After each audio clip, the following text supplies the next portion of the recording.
Beriman kepada Al-Quran, beriman kepada Allah dan Rasul. Takbir! Allahu Akbar! Allahu Akbar! Allahu Akbar! Sambung. Bismillahirrahmanirrahim. Assalamualaikum warahmatullahi taala wabarakatuh. Alhamdulillah, pertama kali kita mengucapkan ribuan terima kasih kepada rakan-rakan media, ketua-ketua NGO.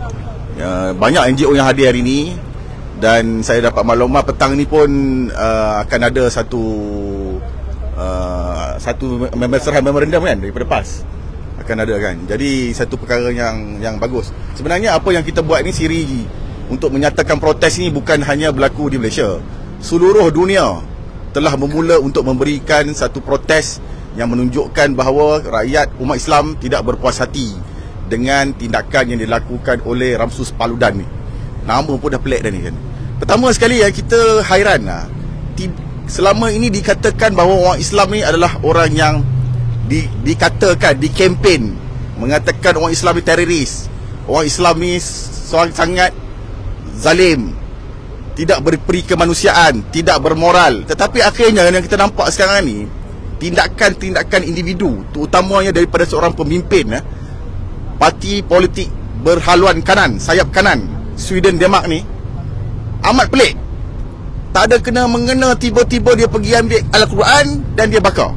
Ini satu perkara yang sangat-sangat pelik dan sangat-sangat pada saya tidak bertamadun. Orang ni kita boleh katakan adalah orang yang pada saya lah boleh kata orang yang ada masalah mental. Tak ada apa-apa angin teori, tiba-tiba dia nak pergi bakar Al-Quran ni. Apa kena mengena pula dengan Al-Quran ni yang cerita ni? Kalau kata Turki tidak bersokong Sweden untuk menyertai NATO, itu adalah tidak balas, patutnya bertindak balas terhadap Turki secara demokratik dengan cara yang sah di sisi undang-undang, bukan dengan cara membakar Al-Quran. Apa kena mengena Turki dengan Al-Quran? Semua orang Islam, Al-Quran ni adalah kitab yang sangat dihormati, yang dipegang teguh sebagai kalamullah daripada seluruh orang Islam. Dan seluruh umat dunia, umat manusia perlu mengiktiraf dan perlu menghormati Al-Quran. Jadi sebab itulah kita hari ini menyatakan protes kita. Kita rasa, kenapa kita datang ke kedutaan Sweden ni? Kenapa kita datang? Kerana kita dapat rasakan bahawa tindakan Ramsus Paludan ni seolah-olah disokong, direlai, diberi mandat oleh kerajaan Sweden. Mengapa kita kata begitu? Pertama sekali, kalau tengok dalam video tu kan, ketika dia bakar tu, dia berada bersama dengan pasukan keselamatan. Sepatutnya kan, mana-manalah kalau kita cakap lah polis, kalau katalah kita duduk di sini lah kan, kita kalau kata adalah mana-mana orang yang cuba untuk membakar mana-mana kitab, sama ada kitab agama lain lah, sudah tentulah polis akan menghalang kerana tidak merelakan perbuatan itu.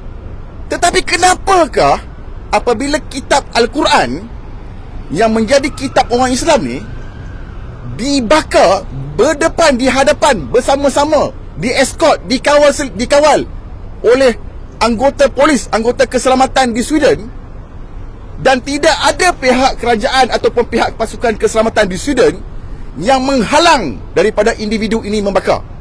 Dan hingga hari ini tidak berlaku apa-apa tangkapan, tidak berlaku apa-apa pendakwaan. Ini yang pelik ni.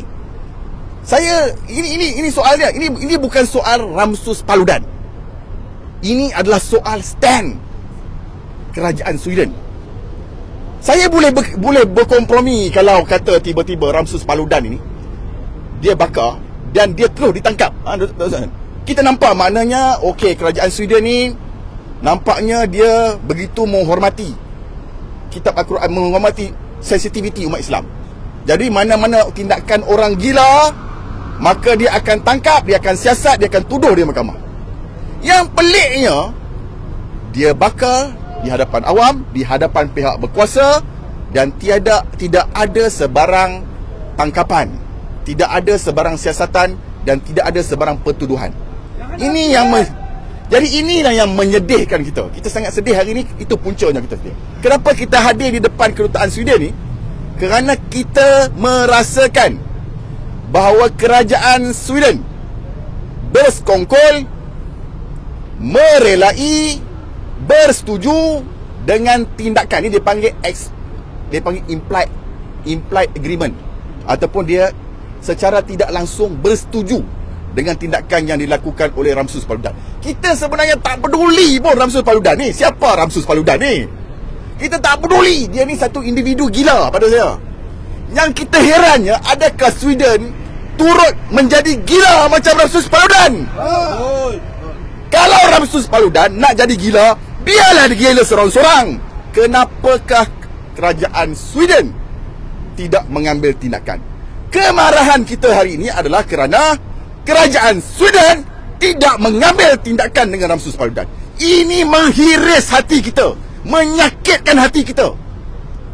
Tindakan itu akan membuat kepada mungkin akan berlaku tindakan balas, tetapi kita tidak mahu benda itu berlaku. Sebab itulah kita mendesak supaya kerajaan Sweden, pihak berkuasa Sweden, untuk mengambil tindakan kepada Ramsus Paludan, supaya dapat menenangkan hati umat Islam, supaya tidak berlaku retaliation, tidak berlaku balas dendam, tidak berlaku perasaan tidak puas hati. Kerana perkara yang berlaku kesalahan ini perlu diatasi mengikut undang-undang. Ya, kita tidak boleh kawal manusia. Ada manusia okey, ada manusia gila. Biarlah Ramsus Paludan yang gila ni jadi gila. Janganlah kerajaan Sweden turut serta menjadi gila macam Ramsus Paludan. Jadi saya meminta hari ini, kita turun hari ini adalah untuk menyatakan protes. Kita ingin berdialog. Tujuan kita hari ini nak berdialog dengan kedutaan Sweden, kerana wakil kerajaan Sweden yang berada di Malaysia adalah kedutaan Sweden di Malaysia.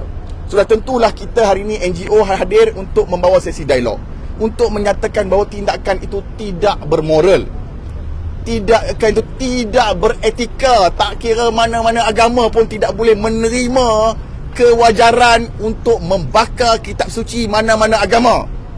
Tindakan itu bukan tindakan yang mencerminkan sifat hak asasi.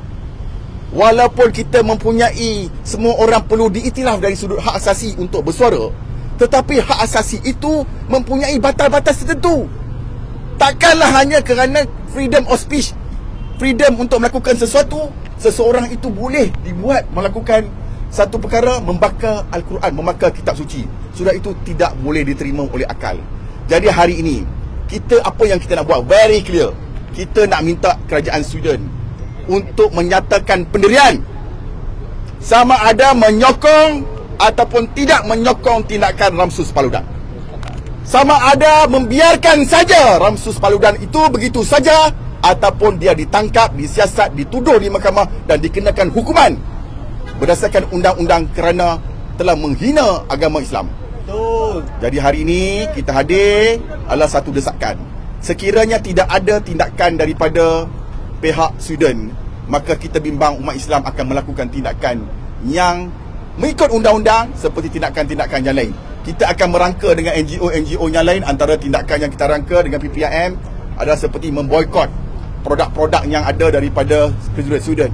Antara produk-produk utama yang keluaran daripada negara Sweden adalah seperti IKEA.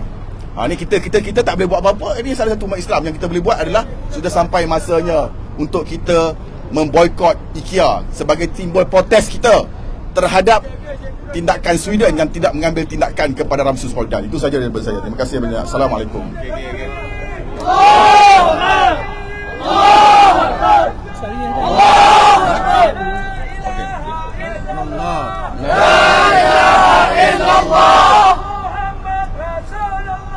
Muhammad Rasulullah. La ilaha illallah. Muhammad Rasulullah. Allahu Akbar. Allahu Akbar. Media. Media.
with this book.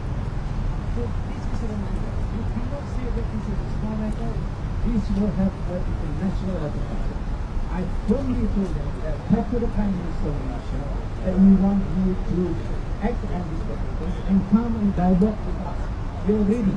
We are a very mixed society, and this is a Malaysia as an example. We don't negotiate other religions. So that is the point that we made, and he received this protest note. This is the copy, and then he will go to the next one. That's all what happened. He just endorsed Mr. Brunei, and I said to him, if you want peace, you read the Quran. We gave him the copy of the Quran and to give to the ambassador. Read it properly, and if you don't understand, come to us.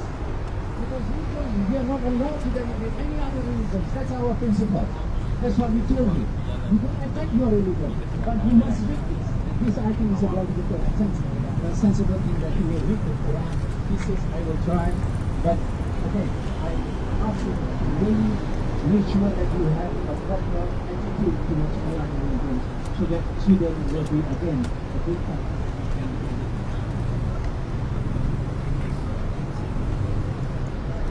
Takbir! Takbir!